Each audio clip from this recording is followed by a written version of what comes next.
Hello বন্ধুরা, কেমন আছেন সবাই? আশা করি সবাই ভালো আছেন। বন্ধুরা, আমাদের এই গল্পগুলো যদি ভালো লাগে অবশ্যই লাইক করবেন, কমেন্টস করে জানিয়ে দেবেন। আজকের গল্প দায়িত্ব পর্ব 4, লেখিকা আদ্রিতা জান্নাত জুই। শায়রি বিন্দুকে কোলে নিয়ে দোলনায় বসে দোলছে আর নানা গল্প বলছে। বিন্দুও শায়রিকে জাপটে জড়িয়ে ধরে আছে। শায়রি বিন্দুকে দোলনায় বসিয়ে দিয়ে পিছনে গিয়ে দোলনা দোলাচ্ছে। দোলনায় ধাক্কা দিতেই দোলনা সহ বিন্দু কিছুটা দূরে চলে যায়, আর তাতে বিন্দু খিলখিল করে হাসছে। শ্রেয়ান শায়রিকে ফোন করে জিজ্ঞেস করে বিন্দু ফিরছে কিনা। শায়রি বলে, না এখনও ফিরেনি, তবে কিছুক্ষণ পর ফিরবে। কি বলছো, এখনও বিন্দু ফেরেনি? অলরেডি 1 ঘন্টা হয়ে গেছে, বিন্দুর কোচিং শেষ হয়ে গেছে। ওয়েট, চিন্তার কিছুই নেই, ওর ঠিক সময় মতো।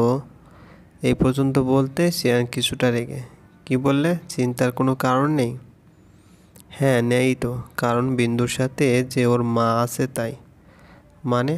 ম্যাজিক। বলে ফোনটা বিন্দুর দিকে এগিয়ে দিয়ে, এই নাও তোমার পাপার সাথে কথা বলো। বিন্দু ফোন নিয়ে, হ্যাঁ পাপা, আমরা বাসায় ফিরছি আর মাত্র 15 মিনিট। কোথায় তোমরা? গাড়িতে বসে আছি। জানো পাপা, আজ আমরা অনেক মজা করেছি। তাই কার সাথে মজা করলে শুনি? বিন্দুর থেকে কোনো উত্তর না পেয়ে শ্রেয়ান, আচ্ছা আমার মামুনিটার জন্য কি নিয়ে আসতে হবে? কিচ্ছু আনতে হবে না, আজ আমি আইসক্রিম, চকলেট আরও অনেক কিছু খেয়েছি। আচ্ছা লক্ষ্মী মামুনিটি আমার। সন্ধ্যার পরে শায়রি বিন্দুর জন্য নুডলস রান্না করে স্টাডি টেবিলে নিয়ে গেল। বিন্দু মনোযোগ সহকারে ম্যাথ করছে, গভীরভাবে গালে হাত দিয়ে কিছু একটা ভাবছে। কি ভাবছে আমার বিন্দু সোনামণিটা? ভাবছি এই ম্যাথটা এমন কঠিন কেন হচ্ছেই না? আমি কি তোমায় হেল্প করব? না আমি পারবো। আচ্ছা এখানে কি নিয়ে এসেছো? থিঙ্কিং করো। ও ইয়েস, নুডলস রাইট। রাইট। এই ম্যাথ তোমাকে একটু নুডলস দেই, তুমি নিজে নিজে সলভ হয়ে যাও প্লিজ। তুমি তো জানো এই নুডলস আমি কারোর সাথে শেয়ার করি না। বিন্দুর কথাতে শায়রি হেসে দেয়। নুডলস নিয়ে বিন্দুকে খাইয়ে দেয়। বিন্দুকে খাইয়ে দিচ্ছে আর বিন্দুর দিকে তাকিয়েছে। বিন্দুর দিকে এভাবে তাকিয়ে থাকাতে বিন্দু বলে, তুমি কি নুডলস খাবে? শায়রি আবারও হেসে দিল। শায়রি হাসির মানে না বুঝে বিন্দু জিজ্ঞেস করলো, তুমি হাসলে কেন? এমনিতেই, আমার বাচ্চা মেয়েটার কথা শুনে। তাড়াতাড়ি খেয়ে নাও, তো টিউশন ম্যাম চলে আসবে। পাপা আসবে কখন? সেটা তো তুমি ভালো জানো, হয়তো একটু পরেই আসবে। বিন্দুকে খাইয়ে দিয়ে শায়রি ড্রয়িং রুমে চলে এলো। রাতের খাবার রান্না করে টেবিলে রাখতেছে। তখনও নীলা এসে, অলমোস্ট তোমার রান্না শেষ? কিছু লাগবে তোমার? হ্যাঁ চা, তুমি বসো আমি নিয়ে আসছি। শায়রি নীলাকে চা দিয়ে নীলার পাশে বসে, আপু আজ আমি আমার মতো করে সবার জন্য রান্না করেছি। কাল থেকে তুমি আমাকে গাইড করবে।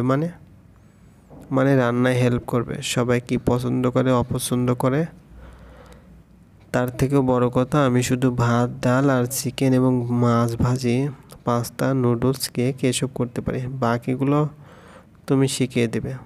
তখনই বিন্দুর টিউশন ম্যাম চলে আসে। শায়রি নীলার পাশ থেকে উঠে বিন্দুর ম্যামের জন্য চা নিয়ে স্টাডি রুমে গেল। শায়রি কিছুক্ষণ বিন্দুর ম্যামের সাথে কথা বলে চলে এলো। বিন্দুর ম্যাম, তোমার নতুন মা কিন্তু খুব ভালো, তোমায় কিন্তু খুব ভালোবাসে। শ্রেয়ান অফিস থেকে ফিরে রুমে এসে দেখে শায়রি রুমে নেই। শ্রেয়ান ফ্রেশ হয়ে করিডোরে শায়রির পাশে দাঁড়িয়ে, কী হয়েছে, মন খারাপ? শায়রির পিছনের দিকে তাকিয়ে, আপনি কখন এলেন? এই তো ফ্রেশ হয়ে তোমার পাশে এসে দাঁড়ালাম। আমার প্রশ্নের উত্তর কিন্তু পেলাম না। কি, মন খারাপ কিনা? একদম না, আজ তো আমি খুব খুশি। আজ অনেকটা টাইম স্পেন্ড করেছি বিন্দুর সাথে। তাই আমাকে মিস করনি? সত্যি? হ্যাঁ সত্যি তো, একেবারের জন্য আপনার কথা মনে পড়েনি। আপনি যখন ফোন দিয়েছেন শুধু তখন মনে পড়েছে। মেয়েকে পেয়ে মেয়ের পাপাকে ভুলে গেছো? It is not fair. তোমার জন্য একটা জিনিস এনেছিলাম, কিন্তু সেটা পাবে না, কারণ তুমি তো আমাকে মিসই করোনি। কি এনেছেন বলেন না প্লিজ প্লিজ। না বলবো না। তোমার কোনো একটা প্রিয় খাবার হবে হয়তো। কি বিরিয়ানি? এটা বাদে আর কোনো প্রিয় খাবার নেই? আছে তো। চাউমিন। যা এভাবে খেয়ে দেয় আসে। এই না না, আমি তো আপনাকে এতগুলো মিস করেছি। দুহাত দুদিকে মেলে দিয়ে। আচ্ছা, বিন্দু পড়া শেষ হোক, তারপর আমরা ক্যান্ডেল নাইট ডিনার করব। হা হা হা, রাত 9টায় ক্যান্ডেল নাইট ডিনার? আরে হাসছো কেন? বেশি রাত হলে তো বিন্দু ঘুমিয়ে পড়বে। ও হ্যাঁ, তাই তো। হুম হ্যাঁ, এই টাইমই বেস্ট অ্যান্ড পারফেক্ট টাইম। আচ্ছা, তুমি গিয়ে দেখো বিন্দুর পড়া হয়েছে কিনা। ততক্ষণে আমি সব অ্যারেঞ্জ করে ফেলি। শায়েরি বিন্দুর স্টাডি রুমে গিয়ে দেখে অলরেডি বিন্দুর পড়া শেষ। নীলার সাথে বসে আছে বিন্দু আর নিহান গেম খেলছে। শায়েরিকে দেখে নীলা নিহান বায়না ধরেছে বিনু আপুর সাথে গেমস খেলবে। বিন্দুর তো পড়া শেষ, তাই নিয়ে এলাম। শায়েরির মুখে হাসি টেনে, ভালো করেছো বিন্দু, চলো তোমার পাপা এসেছে আর তোমার জন্য একটা সারপ্রাইজ আছে। বিন্দুকে নিয়ে শায়েরি রুমে এসে চেয়ার টেনে মাঝখানের চেয়ারে বসিয়ে দিয়ে সিয়ান বিন্দুকে আদর করে দেয়। তবুও বিন্দুর মুখটা ভার। চারপাশে লাইটলি আলো, যেটুকু আলো সবটাই মোমবাতির আলো। বিন্দুকে চুপচাপ দেখে সিয়ান, কি হয়েছে আমার মাটার? কিচ্ছু না। আচ্ছা চলো খাওয়া শুরু করি, না হলে তো ঘুমের রানী ঘুমের রাজ্যে চলে যাবে। শায়েরি এবং সিয়ান দুজনে হেসে দেয়। শায়েরি হাতে চামচ নিয়ে, আমি কিন্তু বিন্দুকে খাইয়ে দেব। শ্রেয়ান, না আমি খাইয়ে দেব। হ্যাঁ দিবেন তো, তবে আমি আগে। Okay fine, let's start. Shayari বিন্দুর মুখে সামনে খাবার নিতে বিন্দু শায়েরি হাত ধরে ফেলে। এভাবে শায়েরিকে বাধা দেওয়াতে শ্রেয়ান ও শায়েরি দুজন দুজনের দিকে তাকিয়েছে। কি হচ্ছে বা কি হবে বুঝতে পারছে না। চলবে। গল্পটি ভালো লাগলে অবশ্যই লাইক করবেন, কমেন্টস করে জানিয়ে দেবেন।